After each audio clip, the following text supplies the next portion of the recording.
Paglilitis. VP Sara Duterte Impeachment Trial at DZRH Special Focus.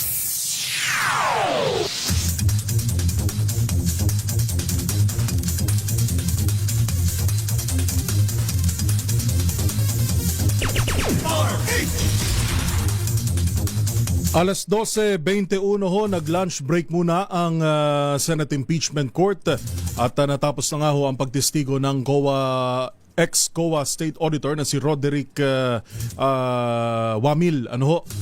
At makibalita tayo sa Impeachment Court mula kay RH28, Lakay Raymond Dadpaas. Lakay Raymond, bukod sa mga napakakulay na mga tanong ni Senator Robin Hood Padilla, ano pa ang pinakalumitaw na pinagtatalunan ngayon o pinakalumitaw na issue na ipinalawanag nitong si Attorney Wamil? Lakay Raymond. Well, na sentro sa submission of proper documents. Yun ang paulit-ulit na binibigyang diin ni Attorney Roderick Wamil, yung testigo ng prosecution mula sa Commission on Audit.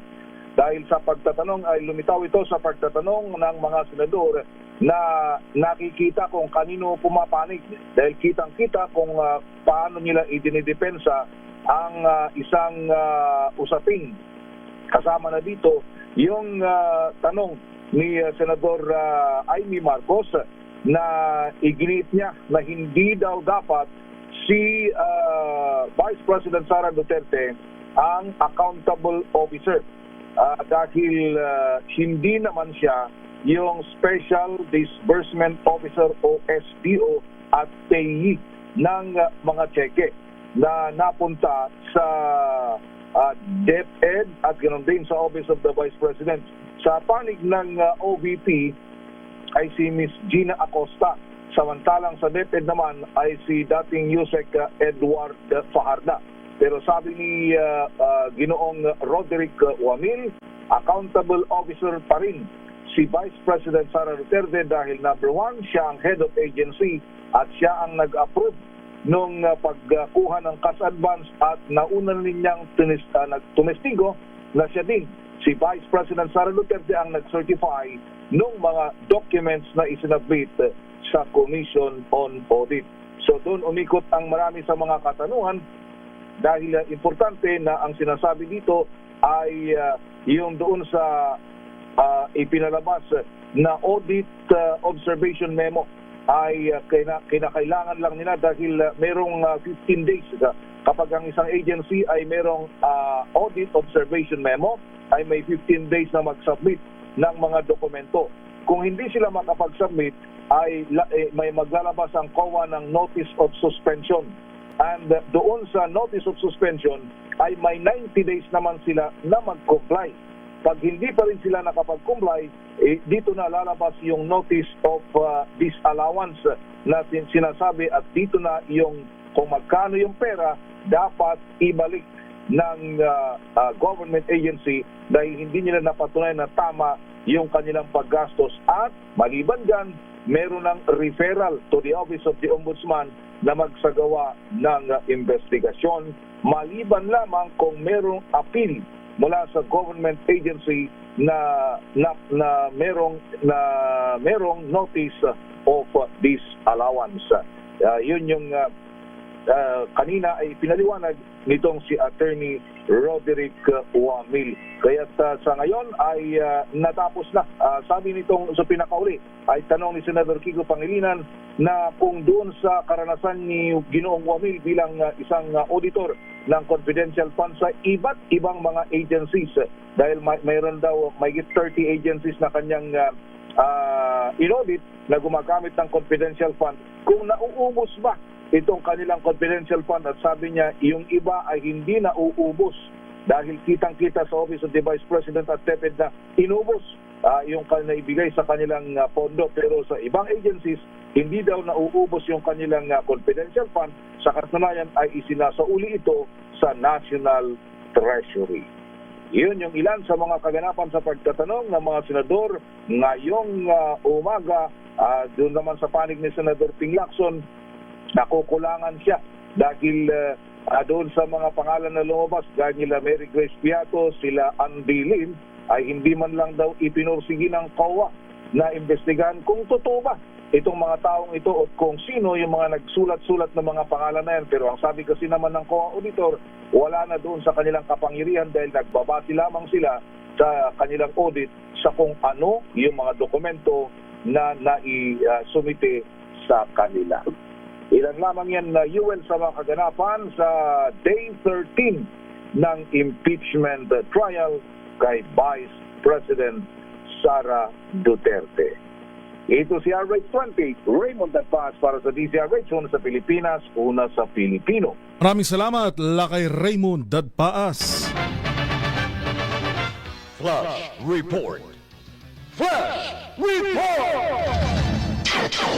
Ay natatanggap po tayo na ulat na niyanigho ng magnitude, ito kapapasok lang mula sa FIVOX, magnitude 7 na lindol sa bahagi ng karagatang sakop po ito ng Sarangani, Davao Occidental.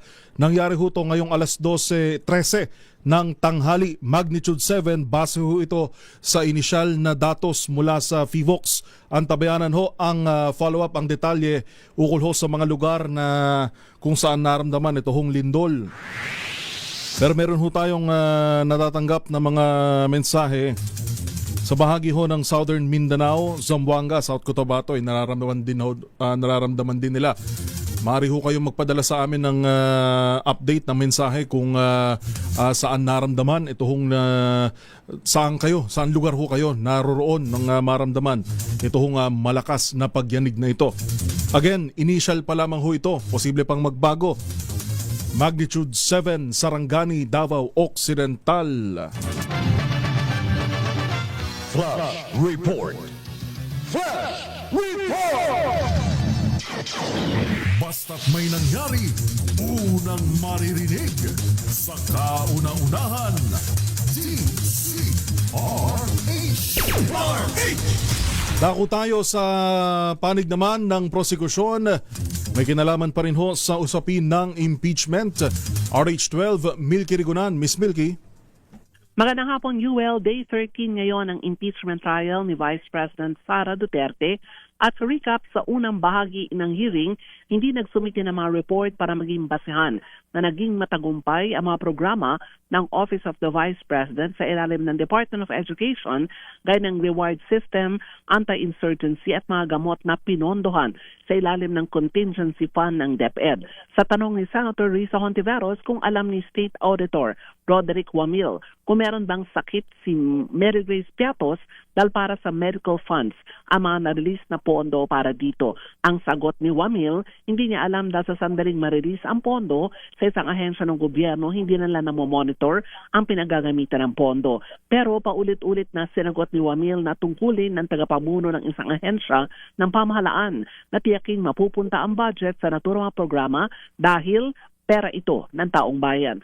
Sa dokumento ng COA, 80 million pesos ang budget sa travel, medical funds at iba pa sa ilalim ng confidential fund ng DepEd. Tapos na UL ang pagtestigo ni Wamil at sa pagbabalik mamaya ng Senate impeachment court after ng lunch break, posibleng maisalang na sina Celine May Del Campo, kasalukuyang state auditor ng COA ICFAO na sumuri sa pinagastosan ng pondo at si Marivic Pareha, ang direktor naman ng House of Representatives Legislative Information and Resources Department. Tumayo kanina sa plenaryo si Defense Attorney Michael Powa para hilingin na makapagpaliwanag sana sa issue ng pagpapakipagpulong niya kina Attorney Zuleika Lopez sa ilang opisyal ng Commission on Audit, pero hindi ito pinayagan ni Presiding Judge Cis Escudero. Paliwanag ng Escudero, bibigyan nila ng pagkakataon si Powa sa sandaling ang bahagi na ng depensa naman ang magtatanong at magpipresenta ng mga ebidensya. Mga alauna ng hapon, UL ang pagbabalik ng impeachment trial matapos naman ang lunch break na ipinatawag ng Presiding Judge Senator Chis Escudero. At bago magpaalam, Yuel, happy birthday sa iyo. Para sa the Vice President Sara Duterte impeachment trial, the DCRA special coverage. Ako si Milk Regunan, una sa Pilipinas, una sa Pilipino. Maraming salamat, Miss Milky, pero isang tanong na nasa linya pa natin. Well. Ngayong nakita na, parang ngayon yung araw na nakita natin yung parang pinaka-bias ng ating mga senator judges. So nakikita mo sa emosyon ng mga House prosecutors natin, ano yung nagiging reaksyon nila? Lalo kapag medyo tumataas yung boses na nararamdaman na may pagpanig kay na may pagpanig sa ganitong kay VP Sara, ganon. Kay VP Sara.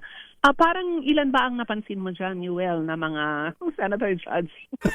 Parang ibinalik mo sa yung tanong, no? Pero parang tanong lang naman to ni Senators Robin Padilla at Senator Amy Marcos.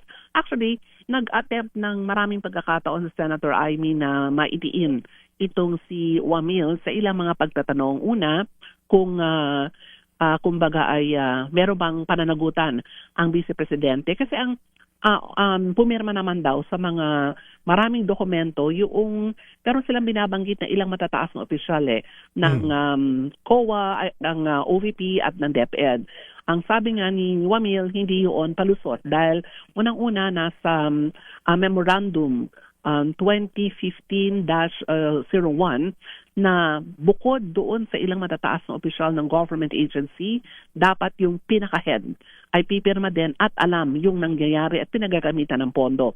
So hindi ito nadiin kanina ni Senator Amy Marcos. Pero din siya isa pang pagtatanong kanina kaya Wamil tungkol naman sa usapin naman ng paggamit pa rin ng pondo. Pero ito ay nalilinawan ni Wamil at sinasabi niyang wala silang nakita na report na nagpapatunay na hindi yung pinagamitan talagang magpapakita na hindi napunta doon sa natura mga proyekto. Ilang beses daw silang humiling actually daw sa DepEd at sa OVP ng ilang mga dokumento pero ang sabi ay hindi naman daw sila nagsumite ng makaukulang dokumento.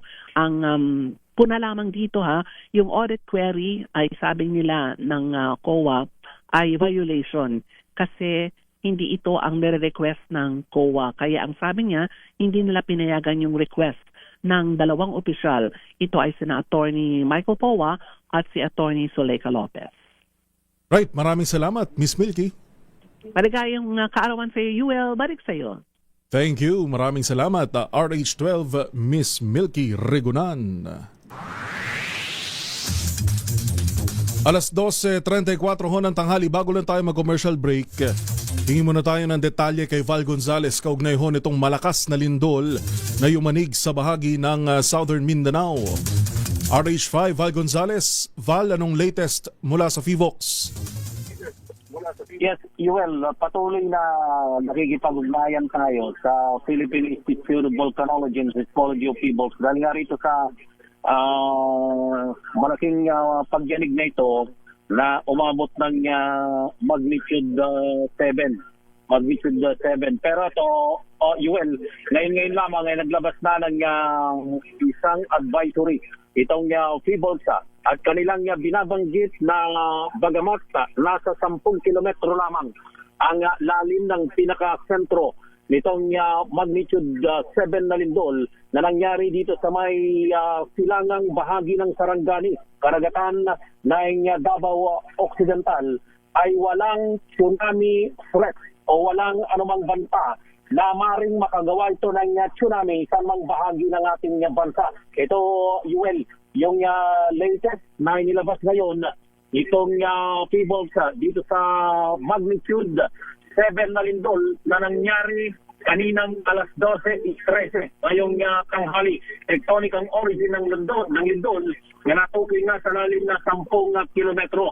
At dahil dito, batay dun sa mga nakakarating pa lamang na mga report dito sa Volcanology Agency, ay nakaramdam o nakapagtala ng instrumental intensity 5 dito sa bayan ng Sarangani sa Davao Occidental. At ang binabanggit ng FIVOX ay walang maring asahan pang mga aftershock at wala rin daw mga damage na may tatala dahil ang insidente ay nangyari sa karagatang bahagi ng Negros o nitong Davao Occidental. Ako si Val Gonzales, DZRH, una sa Pilipinas, una sa Pilipino. Flash Report.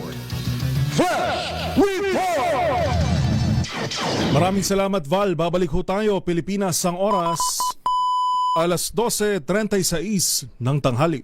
Tayong instrumental intensity na intensity 5 at meron ding intensities naman sa bahagi ng Sarangani na 2.6 at 3.9 sa bahagi naman ng Balut Island sa Sarangani.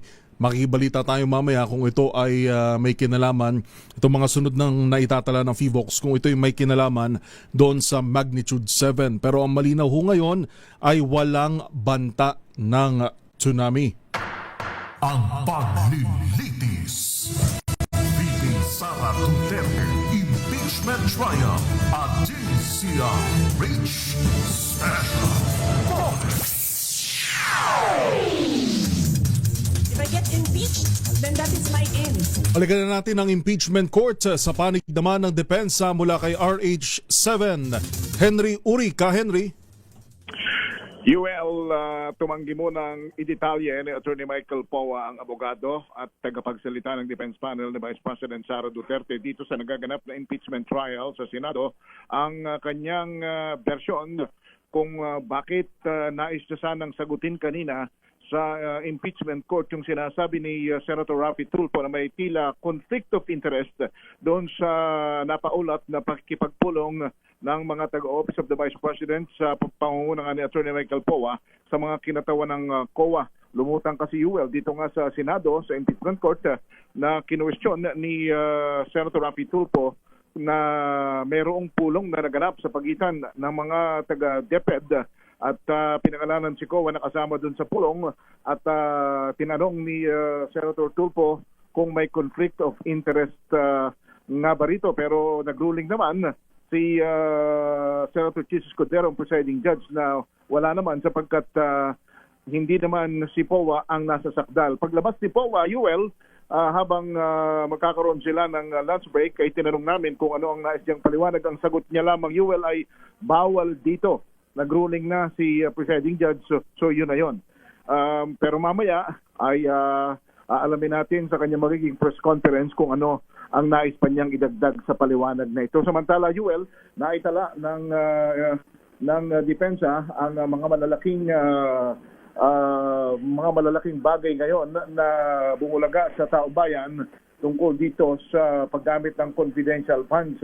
Una rito, yung naging tanungan ni Senator J.B. Ejercito UL kung may ebidensya ba itong Senator ni Roderick Wamil ng COA kung tumanggap o nakinabang mismo si Vice President Sara sa confidential fund, na ang sabi nitong si Attorney Roderick Wamil ay wala silang ebidensya dahil wala naman batay sa dokumento o ebidensya ang kanilang nakalap sa kanilang evaluation, ay walang magsasabi sa mga dokumentong yon na nakinabang nga si Vice President Sara Duterte. Isa rin sa naitala ng ebidensya naitala ng depensa na lumabas dito sa hearing ay itong sinasabi na ang buying of information ay inaalaw o pinapayagan ng COA na gumamit ng acknowledgement receipt para sa mga nakakatanggap ng reward sa kanilang confidential information na idinadivulge sa nagsasagawa ng operasyon. So UL, mamaya ay paglabas ni POA dito sa impeachment court ay kaagad pa nating dadagdagan ang mga tanong at kung ano pa na silang ipaliwanag sa nangyaring impeachment trial. Ngayong hapon na natiling nakabreak ang impeachment court at maya-maya lamang ay muli itong babalik para sa paglilitis. Para sa DZRH Special Coverage ng BP Sara Impeachment Trial, ako si Henry Uri para sa DZRH, una sa Pilipinas, una sa Pilipino. Maraming salamat RH7 Henry Uri. Babalikan ho natin ang iba pang mga kaganapan sa Senate Impeachment Court maya-maya lamang. Dako muna tayo sa iba pang mga balita. Fuel discounts sa public utility vehicles o PUVs itinaas daw po sa 12 pesos kada litro simula sa Agosto 15. Alamin natin ang detalye mula kay RH14, Miss Let Narciso. Miss Let? Yuel, magiging 12 pesos na nga kada litro mula sa kasalukuyang 10 piso ang bawas sa petrolyo para sa jeepney at UV Express simula August 15. Ayon kay Executive Secretary Ralph Recto, alinsunod ito sa utos ni Pangulong Bongbong Marcos na dagdagan ang diskwento sa petrolyo para sa sektor ng transportasyon. Sabi ni Recto, kapag naipatupad ito, ay aabot sa 1,800 pesos kada linggo ang matitipid ng mga tsuper. Napagdesisyonan anya ang pagtaas ng fuel discount sa ginanap na pulong sa Malacanang kahapon. Dagdag ng Executive Secretary, natalakay rin sa meeting ang patuloy na pagpapatibay ng mga hakbang ng gobyerno para protektahan ang ekonomiya, pigilan ang pagtaas ng presyo at matiyak ang suporta para sa mga sektor na direktang naaapektuhan ng tensyon sa gitnang silangan. Ito si Let Narciso para sa DZRH, una sa Pilipinas, una sa Pilipino. Maraming salamat sa good news. RH14, Miss Let Narciso, itinaas na nga po sa 12 pesos kada litro ang fuel discount sa mga PUV. Babalikan ho natin ang iba pang mga balita dito pa rin sa nagpapatuloy na special coverage ng DZRH para sa the impeachment trial of Vice President Sara Duterte. Inyo pa rin hong nakakasama, ito po si Yuel Reyes. Pilipinas ang oras, 7 minuto bago mag-alauna. Ang oras na yan ay hatid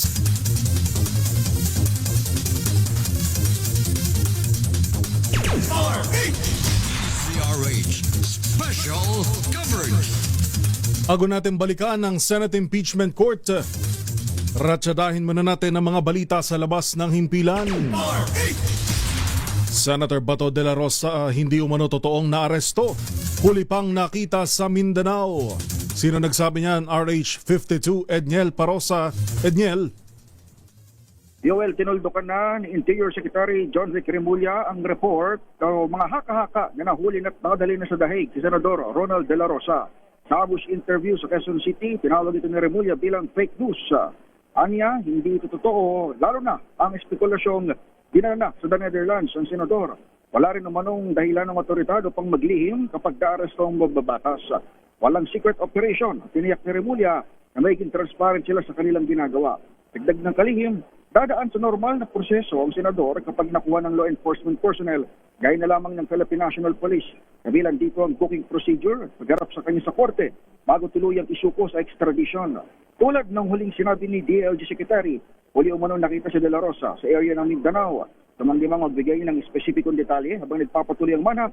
Pura ng binanggit ni Remulla noong Mayo na Davao Region ang isa sa mga huling lokasyon ng senador. Pakinggan natin ang kalihim. We would like to confirm categorically that as of 6 o'clock p.m. last night, there's been no arrest for Senator Bato. Okay? There's been a lot of speculation na nahuli siya and he's being whisked away to the Hague. Hindi po totoo yan. Nag-coordinate na po kami sa DOJ, nag-coordinate ang DLG, lahat ng law enforcement units. Senator Bato is still being competent. Ang pilig ni Secretary Remulla, wanted sa International Criminal Court si Senator De La Rosa bilang co-perpetrator umano ng war on drugs sa dating Pangulong Digong Duterte. Ako si Edniel Parosa, nag-uulat para sa DZRH. Una sa Pilipinas, una sa Pilipino. DZRH Special Coverage. Maraming salamat, Edniel. Samantala, National Bureau of Investigation sisilipin ng fake news na arestado na si Senator Bato. Nakatutok daw sa ilang lugar na posibleng pinagtataguan ng wanted na senador sa ICC. Detalye mula kay RH15, Giselle Ricafort. Giselle? Yuel, sisilipin ng National Bureau of Investigation ang lumutang na espekulasyong arestado si Senator Bato de la Rosa. Ayon kay NBI Director Atty. Melvin Matibag, hindi talaga totoong nahuli na ng Bureau yung ICC wanted senator. Hindi pa rin alam yung dahilan ng paglabas ng espekulasyon, pero baka umano may nangangailangan lamang ng content. Nanindigan si Matibag na hindi pa nakalalabas ng Pilipinas ang kapwa akusado ni dating Pangulo na Rodrigo Duterte sa crimes against humanity. May ilang lugar na anyang tinututukan ng mga operatiba na posibleng pinagtataguan ng senador. Sa ngayon, sabi ng NBI Director, nagpapatuloy pa ang maigting nilang manhunt operation. Pakinggan natin si NBI Director Attorney Melvin Matibag. Wala sa amin, wala sa NBI, no? So, hindi totoo. On our part, I can say na wala. Kasi otherwise, it will be reported to my office. So, wala. Hindi ko alam, hindi ko nakita yung post nila. So, I want to see it kung ano. Pero, baka may iniisip silang iba or what. So, tingnan natin. No. Sila yung mas nakakaalam siguro kasi sila yung magkakasama. Tuloy-tuloy naman yung surveillance natin. Ano? So, we have to look into it. Bakit sinasabing nahuli? Pero wala talaga. No? Baka kailangan ng content. Well, from law enforcement point of view, hanggat hindi natin nahuhuli talaga, so wala talaga.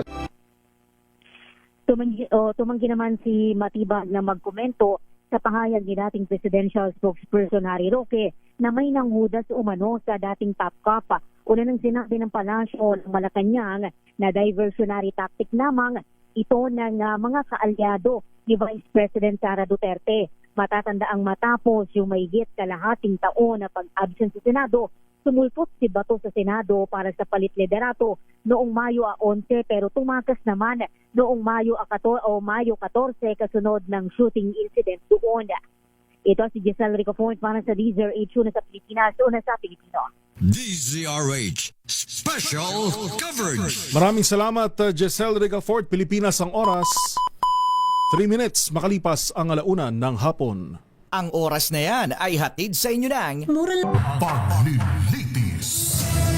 VP Sara Duterte Impeachment Trial at DZRH Special Coverage. If I get impeached, then that is my end. DZRH Special Coverage. Ilang minuto pa lang ho ang nakalilipas ng muling magbalik ang Senate Impeachment Court at ngayon nga ho ay nag 5 minutes recess. Iniharap ng prosekusyon si Sailin Del Campo, isa rin hong state auditor mula sa Commission on Audit. Ating alamin kung bakit nag-recess, ano ba yung mga dokumento na kinailangang pag-aralan ng dalawang panig. RH28, Lakay Raymond Dadpaas. Lakay Raymond. May humiling ng panahon ang prosecution upang ito'y magkaroon ng stipulation kasi ang pagkakabanggit kanina ni Attorney Lorna Capunan na siya ang magsasagawa ng direct examination dito kay Cyril May Del Campo na taga-Commission on Audit din ito. Sabi kasi ni Attorney Capunan dun sa unang testigo kanina na si Attorney Roderick Wamil ay doon sa 15 boxes ay 4 na boxes na o 4 na box pa lang yung na-dispatcha. Dito sa pangalawang testigo ng taga-COA ay 11 boxes daw yung nilalaman ng mga dokumento na kanilang ipipresenta.